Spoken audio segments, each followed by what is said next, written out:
Well, with me now is William Lawrence. He's a professor of political science and international affairs at George Washington University, though he's in Rhode Island at the moment. Well, singing and dancing in the streets, national television run by the military playing patriotic songs.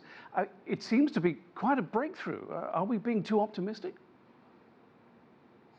I think we are being a little bit optimistic. On the one hand, it's fantastic that both the protesters and the military have chosen this diplomatic solution, this power-sharing deal. On the other hand, the terms of the deal are very problematic, and we haven't seen all the details yet, and the devil's often in the details, but we do have a tentative agreement, and we'll see more details during the week. But right now, it looks like the military will be primarily in control for 21 months. And originally, what had caused these protests to continue is that they were claiming they needed 2 years. So from that perspective, they've only given up 3 months of control. Obviously, there's many other aspects to the agreement that are important.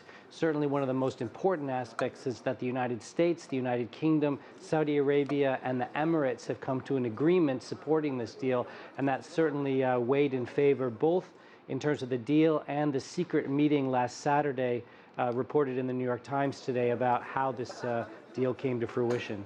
And what of the role of the African Union and Ethiopia? I gather there's been intense lobbying behind the scenes by that country and that organization. Is that correct? Absolutely. They have the lead on what's called a Sudanese-led, African Union-led process.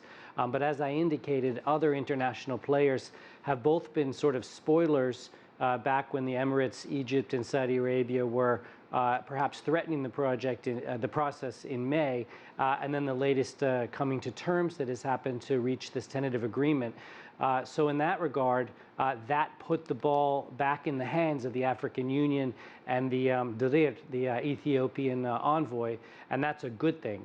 And so certainly we learned through this process that the Americans and the British had been sort of favoring the democracy demands of the protesters, which is a good thing, and that the Saudis and the Emiratis stepped back. Were not happy with the violence perpetrated by the regime in the 2 massacres in June. And so all of this bodes well for an important first step towards a democratic transition. What do you make of the joint probe into the protester deaths since April the 11th, when Omar al-Bashir was ousted? Well, it looks great on paper, and we need an independent investigation. And I had even advocated before on CGTN that I thought that maybe the investigation should be delayed because other things were more important. But they haven't included an independent investigation, possibly to be led by the African Union, as part of this deal. Now, the chair of the African Union is President Sisi in Egypt, so that's a little bit problematic.